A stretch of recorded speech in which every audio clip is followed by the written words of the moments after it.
Hello friends, welcome to update with English में आप सभी का बहुत बहुत स्वागत है। आज मैं फिर आपके सामने एक और स्टोरी के साथ हूँ जिसका टाइटल है gym and the old lady. तो बहुत ही अच्छी मोरल स्टोरी है। तो चलिए स्टार्ट करते हैं स्टोरी को एंड समझते हैं स्ट्रक्चर्स एंड वोकैब को। Let's start. This is the story of Jim, an 11-year-old poor orphan boy. कि मतलब ये स्टोरी एक जिम की है जो कि 11 साल का एक अनाथ गरीब बच्चा है। अब देखिए फ्रेंड्स, क्या होता है इंग्लिश में हमेशा अकॉर्डिंग टू वर्ड सेंटेंस की मीनिंग चेंज होते हैं। अब यहाँ पर हमें खुद ये दिमाग लगाना है कि यहाँ पर पुअर का मतलब बेचारा नहीं हो सकता, यहाँ पर पुअर का मतलब गरीब होगा। क्यों गरीब होगा? क्योंकि वो अनाथ है। और फिर मतलब अनाथ। ओके, आगे बढ़ते हैं हम। He earned a living by polishing people's shoes. वो क्या करता था? पैसे कैसे कमाता था? लोगों के जूतों को पॉलिश करके। Jim barely earn enough to buy 1 square a meal day. कि जिम जो है मुश्किल से, बेयरली मतलब होता है मुश्किल से, जो है वो पैसे कमा पाता था। अब देखिए यहाँ पर ईडियम का यूज हुआ है, buy 1 square meal a day. अगर मैं आपको इसकी हिंदी समझाना चाहूँ तो मैं नहीं समझा सकती बिकॉज ये ईडियम है। तो इसका मतलब क्या होता है कि एक वक्त का खाना भी मुश्किल से वो जुटा पाता था, क्योंकि उसकी अर्निंग इतनी नहीं होती थी। एक दिन में एक बार भोजन करता था वो। इसका सिंपल सा मतलब है to buy 1 square a meal a day, मतलब एक दिन में एक बार भोजन करना। One winter night when it grew cold outside, an old lady knocked on Jim's door. एक दिन मतलब ठंड के रात को, जब ठंड बहुत ज़्यादा बढ़ गई थी बाहर, एक ओल्ड लेडी ने नॉक किया जिम के डोर को। ठीक है, नॉक मतलब खटखटाया। When Jim opened the door, she requested him to give her some food. और जैसे जिम ने दरवाज़ा खोला, उस लेडी ने कहा कि प्लीज़ मुझे खाना दे दो। रिक्वेस्टेड मतलब उन्होंने उससे विनती की। She had not eaten 4 days and looked very weak too. उसने कई दिनों से खाना नहीं खाया था और बहुत ज़्यादा कमज़ोर दिख रही थी, और बहुत ज़्यादा कमज़ोर भी दिख रही थी। वाई भी? क्योंकि यहाँ पर टू लगा है। इस टू का मतलब क्या है? यहाँ पर भी होता है, बहुत भी होता है। जैसे हम कहते हैं दिस इज टू मच, ये बहुत हो गया। ठीक है, अब यहाँ पर टू लगा है कि मतलब उसने कुछ नहीं खाया और वो बहुत ज़्यादा कमज़ोर भी दिख रही थी। तो यहाँ पे टू। जैसे bring pencil and eraser too, मतलब पेंसिल और इरेजर भी लाओ, कहने का ये मतलब है। ओके, आगे। Jim had just 1 loaf of bread and that he was about to eat for dinner.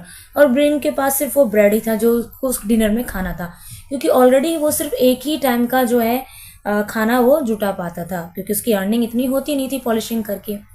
He hadn't eaten anything the whole day. उसने पूरे दिन कुछ भी नहीं खाया था।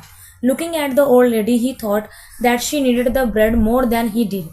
तो उसने जब जिम ने उस लेडी को देखा, क्योंकि बहुत ज़्यादा वीक थी, तो उसने सोचा कि इस ब्रेड की ज़रूरत उससे ज़्यादा उस लेडी को है। He willingly gave her the bread.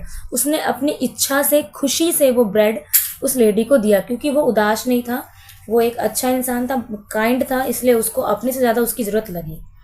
As soon as the lady ate the bread, जैसे उस लेडी ने ब्रेड को खाया। वाई खाया? क्योंकि यहाँ पर फ्रेंड एट वर्ड का यूज़ हुआ है, एट।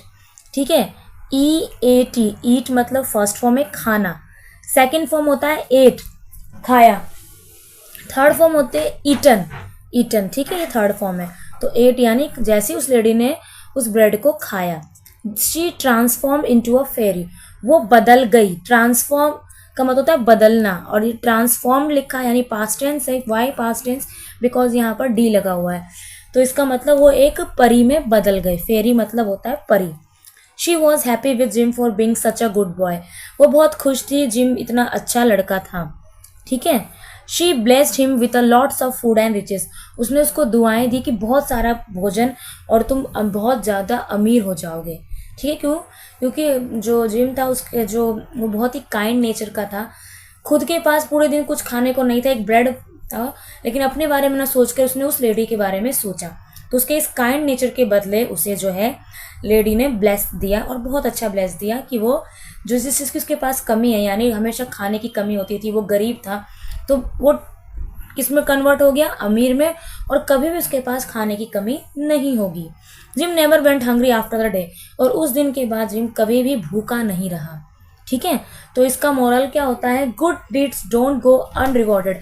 यानी जब आप कुछ अच्छा करते हो तो वो कभी भी अनरिवॉर्डेड नहीं जाता। उसका उसका जो इनाम है ना, वो हमेशा आपको मिलता है, जैसे कि जिम को मिला। उसने अच्छा किया तो उसके बदले आप देख सकते हैं उसकी पूरी लाइफ चेंज हो गई, जो पूरी लाइफ में आगे जो प्रॉब्लम्स उसके सामने आने वाली थी अब ऐसा उसके साथ कुछ नहीं होगा। ठीक है, so this is the moral. Coming to vocab, vocab में आप देखिए ट्रांसफॉर्म का मतलब बदलना, फेरी मतलब परी, और रिचेस मतलब अमीर हो गया, हंग्री यानी भूखा, ठीक है, नीडेड ज़रूरत, वॉल यानी पूरा दिन वो भूखा था, विलिंगली यानी इच्छा अनुसार, किसी के दबाव में नहीं, ऐसे अनचाहे नहीं बल्कि अपनी इच्छा से अपनी खुशी से उसने उसको ब्रेड दिया। ठीक है, गेव लिखा है GIVE, गिव, गिव मतलब फर्स्ट फॉर्म है देना, गेव यानी दिया, GAVE, गेव यानी दिया सेकेंड फॉर्म। ईटन जो है थर्ड फॉर्म है, EAT, eat, ATE, ate, eaten third form. Okay, third form का यहाँ पर यूज हुआ। टू मतलब भी होता है, बहुत भी होता है। अकॉर्डिंग टू सेंटेंस हम देखेंगे मीनिंग क्या बनता है इसका। ठीक है, आगे बढ़ते हैं हम। नॉक मतलब खटखटाना, ग्रीव मतलब कि ठंड बढ़ती गई बाहर, grow first form, grew second form. ठीक है, ग्रोन थर्ड फॉर्म। आगे बढ़ते हैं और अब आगे देखते हैं और क्या है वो कैब में। हाँ, ऑर्फन मतलब अनाथ, पुअर यहाँ पर गरीब से मतलब है। पॉलिशिंग पीपल, बेडली मतलब होता है मुश्किल से अर्निंग कर पा रहा था। And buy 1 square meal day, it is a idiom, ये ईडियम है और इसका मतलब होता है एक दिन में एक बार भोजन करना। ठीक है, मील और डे मतलब एक बार भोजन करना। सो दीज आर वो कैब। आई होप आपको ये स्टोरी अच्छी लगी हो एंड इसके ग्रामर के स्ट्रक्चर्स वो कैब समझ में आए। अगर समझ में आए तो वीडियो को लाइक कीजिए, जितना हो सके उसको शेयर कीजिए। मिलते हैं नेक्स्ट वीडियो में। Till then take care, bye bye.